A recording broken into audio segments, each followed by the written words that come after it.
Akulira ebyenjigiriza mu Bende Benson Kayiwa yafulumiza lipoota eno ku mukolo kwaweereddeyo ofiisi eri amulidde mu bigere Asaph Kabonga. Kayiwa awummudde oluvannyuma lw'okuweza emyaka 65.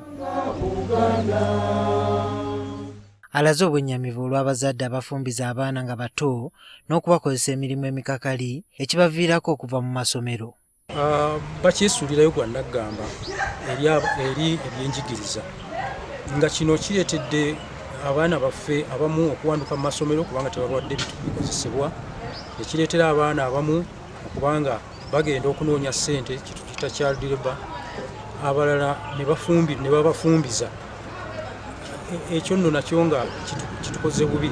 Domestic violence mu maka eyo abazadde abamu bayinamu obutabanguko. Kayiwa ategeezezza nga bwe wakyaliwo okusoomozebwa mu bitundu ebimu obutabeera n'amasomero ga gavumenti ekiviirako abaana bangi obutasoma. Paris emiruka 8 omutali masomero ga UPE.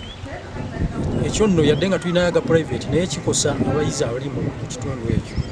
Nolwekyo twagala gavumenti ejjewo omuziziko oba ban gye yateekawo okutandika amasomero oba okutwala amasomero aga private okugafuula aga gavumenti.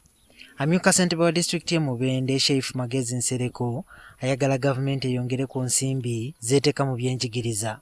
Abasomesa wansi bakyalina ekizibu tebalina wasula. Osanga omusomesa nga alina okutambula mayiro 3 okuva wasula ogenda ku ssomero. Ku ssomero tewaliwo kizimbe kya gavumenti. Akulira abakozi ba gavumenti e Mubende Lilian Nakamate akalatidde abasomesa okwongera amaanyi mu kukuuma omutindo gw'ebyenjigiriza nga bateekawo enkola ezinaasobozesa abaana okumalako ekibiina ekyomusanvu. You have left a trail of success.